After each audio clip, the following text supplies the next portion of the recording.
Broadcasting from the business capital of the world, this is the Podcast Business News Network. We are back with our dynamic duo, husband and wife, co-founders of Pursuit Institute, and of course, executive leadership coaches. We are excited to talk today about some setbacks and failure, how to navigate them. And again, first and foremost, both of you, welcome to the show. How are you? Hi, Jill. Thanks for having us. Amazing. Pleasure to have you back. Hailing live from where? Just rub it in my face. Barbados, Jill. Barbados. They're living the dream with their family and helping so many. Amazing. Not everybody can follow their dreams, but they're going to help you do the same. So tell us a little bit about what you do before we get into the whole topic of the day. And again, we got to talk about the app, the book, all that you do. So thank you again for being here. Yeah, thanks for having us. Honestly, we developed Pursuit Institute after, I was in this industry. I've been in this industry for over a decade. And what I was noticing was there were so many amazing people that wanted to help people in the way that we do. They're like, oh, I'm a life coach, or I'm a business coach, or I'm a trauma coach, or I'm helping people. And they had these amazing missions. But the thing is when you're given this desire to want to serve people in this way, you're not given the playbook on how to do it. True. Right. And a lot of people, I come from healthcare, right? So and this could be the same as I remember talking to like so many of our new doctors that would come in and they would say, I went to medical school. I didn't go to business school, but apparently I'm a business owner now too. And how do I do this? And it's the same sort of thing, right? I have a desire to help people move through from this space of their life to this space, but I don't know how to do it. Yep. So what we did, I was just like, okay, well, I've been doing this and I've created this like 7-figure business. Like I know how I can teach them how to do this. Yeah. So brought them all together, and ultimately are teaching them how to get that part done. But also what it's done in the process is it allows us to band together to serve people versus working in silos, which has been amazing. Oh, well, thank you guys so much for being here. Tell us the website, how we can find you. Yeah, so you can go to pursuitinstitutecc.com, and you can also check me out on DelynnMiller.com, and we also have pursuitpathways.com. Yeah. So Pursuit Pathways, this is our mission that we've talked about, where we are ending child exploitation online and digitally. Amazing. Yeah, I know. I got to speak to Dave about that a few weeks ago. Thank you. Yeah. All right. So for today, did you kind of want to dive into the topics? Are we ready? Navigating setbacks and failure, the importance of resilience. Yeah. Jill, I always call failures like the big F word that nobody wants to talk about, right? And maybe fear might be that one as well. So I call it the inevitable F word, and we might drop it today a lot of times. So we're gonna drop some F bombs, and the key is really understanding that it's inevitable part of the process. Like you can't like really avoid being in that state of fear, but a lot, because the fear comes from people are afraid to fail. And honestly, when I wrote the book, You Can't Mess This Up, it absolutely came from that. People go, but I want this. And I'm like, okay, well, we'll work on getting you to the point where you feel like I'm that person that could do that. And then they're like, but what if I fail? What if I mess up? I'm like, dude, you can't mess up. You can't actually mess this up, because you're either going to build character traits in you that you didn't have before, and you're going to do even better next time, or you're going to pivot. But you can't mess it up. There's no actual failure, right? No. So the fear of failure, it's kind of a funny one, but it seems to, I've coached a lot of different humans, been hanging around humans since I was born, and man, also it is made some. made some humans, and it's the exact same process, right? Yeah. And that fear of failure is an absolutely big one, but it's understanding that the fear even doesn't have to be a bad, negative thing. Look at it as your builder of resilience, because that's what it's going to take in order for you to get wherever it is that you want to go. All right. I'm ready. Are we ready? Yeah, absolutely. Dave, you ready? I'm ready. You know what? With resilience for me, because coming from like almost 15 years prior to this working in law enforcement. Yeah. I used to, and I speak to college groups now who are people aspiring to be police officers and whatnot on resilience. And I used to think it used to be this, like your ability to compartmentalize everything, kind of stuff it down into this trunk in your mind. And I was like, I got to be resilient. I got to be resilient and push through. But eventually, you know, picture like your, you know, in your mind or your brain, like having this like trunk that you're putting everything into, eventually it's going to overflow. And so I really learned that resilience is about learning from everything that you experience, coming back stronger, but then being able to actually take it out of that trunk and discard it and go, okay, there's been a lesson here, I've learned from it, and I don't need to hang on to it. So if you can continuously kind of clear your mind from setbacks, from failures, and, you know, one thing that I really live by, Steve Jobs had said, you can only connect the dots looking backwards. And people look at these like, oh, I had this failure, I had this setback, and I've had a lot of them in my life. Yeah. And when you look back on them, they'll go, well, this happened, and then this happened, and then there was this lesson. And really, if that didn't happen this way, I may not be where I am today. And that really helped me get through that resilient mindset and go, it's not just about showing up every single day. It's about showing up as your best self every day. Yep. Not having to push through just because you got to be resilient, you got to be strong, you got to be tough, because that gets painful for people. Yeah. So it's learning to kind of redirect the energy and use it to your advantage. Yeah. We have a community at Pursuit Institute called the 2% Club. And the reason we call ourselves the 2% Club is because we are thinking and doing and being what the 98% of humanity is not. So that's why we're the 2% Club. And we actually we gather together every single day. And we were just connecting just before I hopped on with you. And, you know, we were actually talking about this whole idea of fear and failure and resiliency and like what it builds up in you. And when you can actually look at everything from a perceived failure, like you're not actually failing, it's just almost like the perception of it, right? Based on some invisible standard that you think that you've set or that was put on you, like an expectation from somebody else. And it's like when your kids come up to you and they say, well, I don't want to disappoint you. I don't want you to, right. I don't want you to feel this way. And it's just like, I always tell our kids, I'm like, you can't actually make me feel anything. Like I choose what I'm going to feel based on whatever it is that I'm experiencing. But it's just like this whole perception, it's like, it's so deeply ingrained into us. And it really, it throws a lot of people off their tracks, and they're like, it's so much easier to go with the flow and be in the status quo than to do anything outside of that kind of box that society puts you in.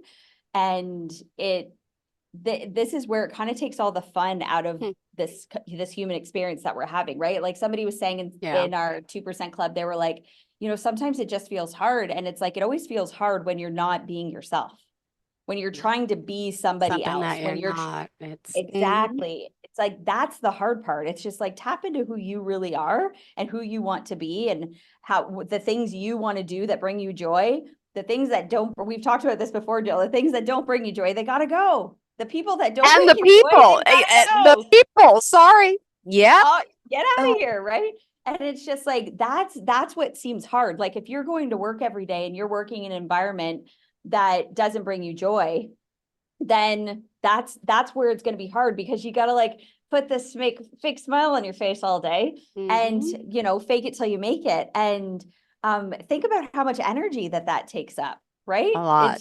It's a ridiculous amount of energy. And that's the actual hard part. Got it. Yeah. I think for people, people going through any form of setback or failure, feeling that way, we have conversations with ourselves in our head all day long, right? Like everybody does. Totally. So I can choose to sit there and have negative conversations with myself, and I can fuel the fire of that failure and those setbacks and the feelings that I have towards somebody, or I can choose to change the narrative in my head, change the talks, change the conversations I'm having in my head, envision it kind of the way I want it to look, the way I want it to feel. And that was something it took me a long time to really understand that and to build the habit of doing it. But now when you slip into like that negative thought or that negative, feeling around something, it's easy to catch it. Change the narrative in your mind. How do I want it to look? How do I want this to go? Yeah. And then reaffirm that. And like for me, that took so much weight off my shoulders. And it changed my outlook on life. It changed my feeling, it changed my relationship with Delynn. It changed my relationship with my kids. Because I wasn't feeling my mind all day having these negative talks by myself. Like when I worked in a police car for 12 hours a day by myself, short of being around, people that I was, you got a lot of time to talk to yourself and you get to choose what you want that to look like. And that was a big thing for me, becoming resilient and overcoming setbacks. Yeah. Dave actually said earlier this morning to me, he goes, why is it that like as humans, we gravitate to this like negative worst case scenario kind of thinking? And the fact is that's just, I mean, from a scientific level, we know that that's what how our brain is programmed. Like that's how we fire and wire. That's why you think of any media outlet, the news, the newspapers, like this is why everything's not rainbows and unicorns in there. They understand that it's the negativity, the drama, that's what sells, right? So it's just so like, true. well, that's what we'll throw in there, right? They understand this, right? So it's like if you understand as a human that that's how you're programmed, then you'll get to this point where you go, okay, I'm programmed that way unless I make a decision to choose the opposite. Wow. Well, so you're helping people deprogram. I mean, really, Yes. right? Because that's what exactly. we need. I know that I'm the same way, and there's things that I need to work on, but it's hard to get over them, And I want to talk about some of the common, problems that we're dealing with that you would say, and people, or the common coping strategies, right? Because we all deal with setbacks. So could you share a little bit about that? And I would love to hear, even the two of you. I know you've overcome a setback and failure, and it's something we all have, but it's to really relate and empathize to know that, we're not alone. So would love to hear. Yeah, I think when it comes to coping, honestly, this is why I tell people that like the first thing I do when I work with people is we nail down what it is that they desire, right? So for some people, it's like, I want to take my business to the next level. I want to earn this much money next year. Some people it's, I want to live in a healthy body again, and I want to weigh this much. And other people, it's, I just want to feel joy. Honestly, like all the other things, I've got all those, and really I'm learning, not a big deal. I'm not feeling joy in anything that I do in my life right now. And sometimes that's their goal, because the whole point of a goal, and a lot of people dive into goals not understanding what they're actually there for. The goal isn't to achieve the goal. The goal is who you become in the process of achieving the goal. Okay. Like that's the actual attainable thing that you're desiring. And I don't work with anybody without first establishing that thing, because when they come into that state of, because I already know the moment they start doing something that they've never done before, they're going to start feeling this fear. They're going to feel like, what if I mess this up? What if all the worst case scenarios, right? Like they already start doing that. And it's like, you come back to your goal every single time. Come back to your goal. Who are you becoming in the process? And that's like the number one coping strategy to overcoming it, is just knowing it and building out clarity, right? A lot of people have goals, but they're super fuzzy. They're like, oh, and they have like a plan B, right? So they're like, no, my goal is plan A. But I'm like, well, what's your plan B? Oh, well, if that doesn't happen, then this will happen. I'm like, dude, you can't have a plan B. Like that's not the point of having a goal. You have to either go all in or get out of here. Like that's not the way that it works. And so honestly, when you have that space of, I'm only focused on that thing. And then after you achieve that, then you borrow that belief and you bring it over and bring it over and bring it over. But the more, like, honestly, number one coping is know what it is that you want. And then second, get yourself in the environment that's going to constantly remind you of where it is that you're going, not where you've been. Because you keep hanging out where you've been and with the people. And I'm not saying you got to like do a complete wipeout. Obviously, like Dave and I have been married for almost 20 years. I've been hanging out with this guy when I was scared of failure and when I was achieving everything that I wanted, right? Yeah. So I'm not saying sometimes it's, okay, I need to do a total clean slate. You'll know, right? The people that are willing to grow with you and the people that are like, no, I put my flag in the ground and I'm staying in Stucksville and I'm perfectly happy with being miserable. Stucksville. And I love it. It's like, Stucksville.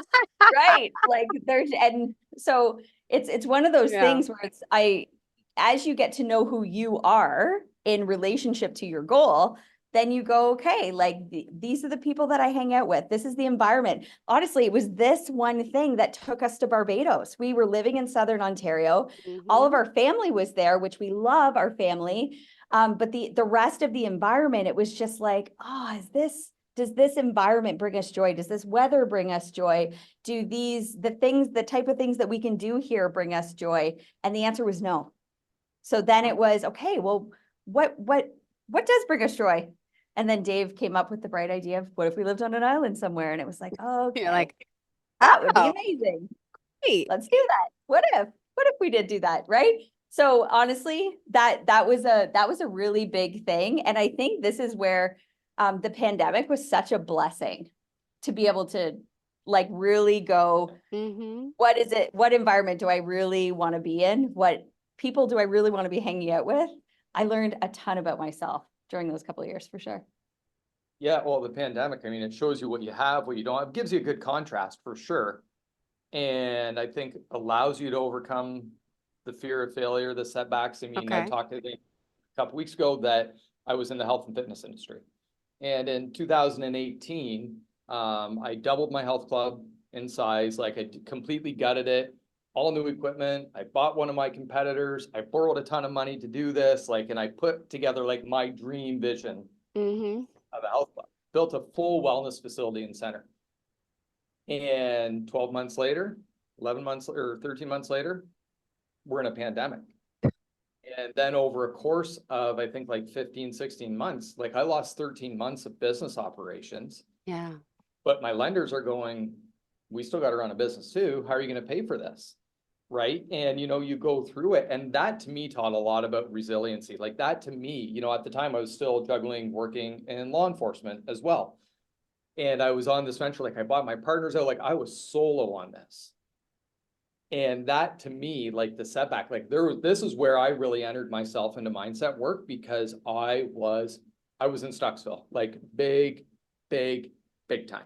And I'm watching her do all this stuff. And the more I kind of I was having the negative conversations in my head and I just kept getting more and more stuck with those conversations. Yeah. And it wasn't until I backed out of that and really changed my mindset and worked my butt off to do it that it started to kind of come back around, right? I mean, I was fortunate to come out of the pandemic and sell my health club and kind of carry forward and do things. But to me, like that taught me a lot. When you go, you can't connect the dots, you know, or you can only connect the dots when you're looking backwards. I see how everything kind of played out. Yep. Led us to where we are now and gave us the resiliency and like the lessons that I took away from that moment are things like that could never have like created or asked for myself. Like such an amazing opportunity in such a kind of crappy situation. Yeah. And a big tool that we both used during that time, because I mean, he had owned health clubs for the last 20 years. I mean, before even you and I had got together. So he had been in the industry for a long time. And when all of this happened, it was one of those opportunities that it was like, I had already been in this work and he was watching while his business was kind of taking a dip because of circumstances. And I mean, a lot of people, I mean, if you're listening and you had a business in the last 10 years, you're going to go, oh, but at the same, and there's lots of businesses that closed. Well, he was watching mine go up and up and up and up and up. And he's just like, okay, what are you doing? I'm like, don't ask what I'm doing. Ask what I'm thinking about. Don't ask what I'm doing. I'm doing what everybody else is doing. I'm running my business. Ask me what I think about. Ask me how I grow myself every single day because my business is a reflection of me and not the circumstances. Like the government doesn't own my business. I own my business. The whatever doesn't own my business. I own my business. So like everything in your life is a reflection of you and your awareness. So it's like, if you see somebody getting results that you desire, don't ever ask them, how'd you do it? How'd you do it? Like, I know in my, when I was in network marketing and we got to the top of the company, and I would be speaking at these events and doing all the things, and people would be coming up to me after going, how'd you do it? How'd you do it? How'd you get to top? I'm like, I'm doing the same things you're doing. Don't ask me what I'm doing. Ask me what I think about. And I'm telling you, I'm thinking about my goal. And I'm super clear on my goal. Like, I don't screw around with small goals. I know where I'm going and I know all the details in my mind. It's already created. It's already created. It's already done in my mind. Yeah. And so my mind doesn't understand whether I can currently see, hear, smell, taste, and touch it, or whether it's in my imagination. It has no idea. So this is Yes, we talked that about that. law and how it actually works, right? So Dave then started, I mean, rule number one, coaches out there, don't coach your spouse. Okay. So definitely not going to, it never goes over well. But I just said to him, think about what you want. That was my only instruction. I can't control what you think about. All I'm telling you is think about what it is that you want. Right? Okay, well, what is it that I want? Okay, I don't know. What is it that you want? That's your desire. Like, we've said, hey, let's do life together, but I don't control your desires. I have my own desires because I'm a unique soul. I'm unique. I'm not you. We're just I doing life know. together, right? So this is where a lot of people, they think that they blame their failures on their partners or on their government or on their whatever. But they also, like, and I tell my clients all the time, I'm like, I'm not taking credit when you're getting everything that you want in life, but I'm also not going to take credit when you get in your own way. Like, I'm not going to take credit for any of it Darn because right. you control what it is that you think about, period, all day long. Yeah. Yep. In our last 5 minutes together, we still have more to cover. What else did you guys want to share? I really dive into this. There's a whole chapter in the book, You Can't Mess This Up. Yay. And Which can be found where? you can grab it, go on Amazon and grab it up. It, like, all of the different platforms, or you can go to my website, DelynnMiller.com. You can connect with it there as well. And I wrote a part here where where I just said, think about the first time you rode a bicycle. There was likely a mix of excitement and fear. You were thinking, what if you fell? What if you couldn't balance? But you did it anyways, because the desire to ride your bike and the thrill of the experience outweighed the fear. And when you succeeded, the fear transformed into exhilaration.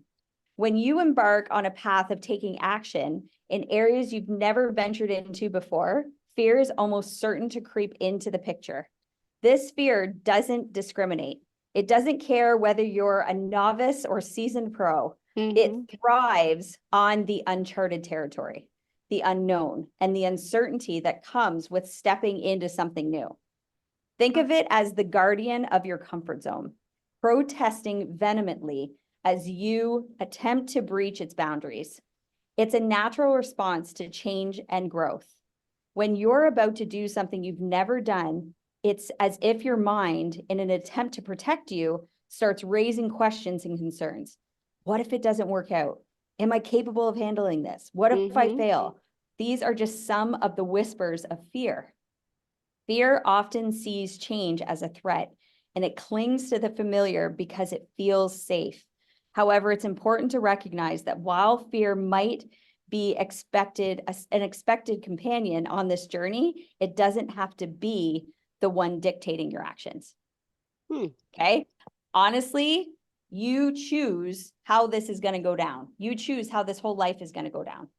And honestly, when you really dive into and lean into the fear versus pushing it away, a lot of people go, oh, I'm scared of that. Okay, I'll just like sweep it under the rug. Yeah. Look at it right in the eyeballs and call it out for what it is. That's all it is. And the best part is there's an opposite to whatever it is that you're scared of. Yeah. Ooh, I didn't think about it that way. All right. So hold on. The book, the app. We got to talk about the app quick too, because Yes, this absolutely. is important. So, yeah, so you can download our app for free. It's called Pursue You. It's in Google Play. It's in the Apple Store as well.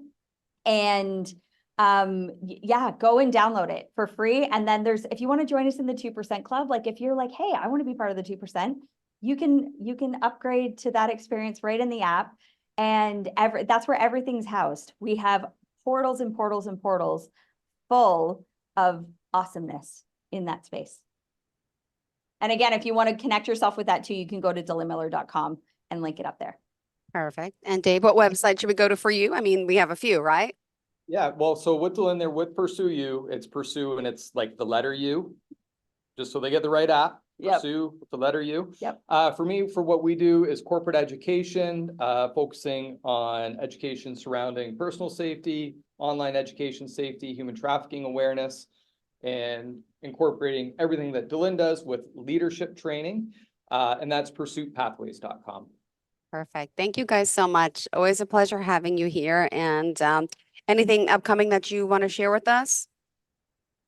You know what? There is always, always something going on. So go to our websites, check out the app. And when you do, honestly, once you're in the community, that's the best part is it just keeps getting better and better.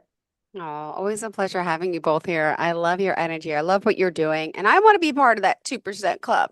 Don't we Get all? on in Don't we there, deserve girl. it? A shot. Come That's right. on. And not That's even right. taking a shot. You can do it. We can do it. That's right. Thank you. Really. It's always a Awesome. pleasure having you all. What time is it there, by the way? 10:30. Oh, Yep. it is. So it's the same Eastern Standard Time for New Yorkers. Just Okay. curious. All right, good. Yeah. So enjoy the rest of your day. Are kids in school this time of year? When do they get out? Just curious. End of June. Yeah, they they're do. end of So June. it's- Their school year, it's like very parallel rate to what you'd be used Yeah. to. Totally. Okay. Because I didn't know. I know down south in, North Carolina, Florida, everyone gets out in August. But all right. So, I mean, in May. So this is good. So it's the same as us. Just thinking. School's So out in Canada, summer here we come. season, though, isn't hot for tourists. Then a lot of people come down in the summer. I want to come down with my kids one day. So I'm just curious. When's There you like is summer too hot or too what? January, February, March, April. Oh, All right. the That's best. December. Yeah. All right. Even- Good. Thank you so much. I appreciate it. Have a great day. You bet. Bye, Jill. Bye. Bye. Are you looking for even more of the podcasts and hosts that you love? The Podcast Business News Network is proud to announce that you now have even more ways to listen live. Check out the MyTuner Radio, online radio box, and Simple Radio apps on iOS and Android, or find us online. Search for Business News Network on mytuner-radio.com, or search Podcast Business News Network on streama.com and onlineradiobox.com/US. Take your podcasts on the go and don't miss a minute of the action.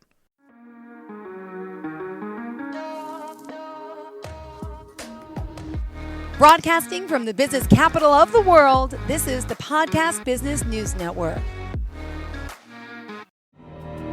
For nearly 2,000 severely injured veterans, everyday life has become filled with barriers. Day-to-day simple tasks can become pretty daunting. I have to carry my chair up 2 flights of steps or have somebody do it for me. What scares me the most is just the falling. When I'm struggling with my house, I think, to have that one great barrier just knocked down, I mean, it's crucial. Home for Our Troops is a wonderful nonprofit that builds a Mortgage-free, fully adaptive, handicap-accessible house. And there's no catch. It'll be our very first home that we've ever owned. This is a game changer. This is where your life begins again. We need you to join us in completing this important mission. Please visit hfotusa.org and help build homes and rebuild lives. Because of you, everything's going to be okay.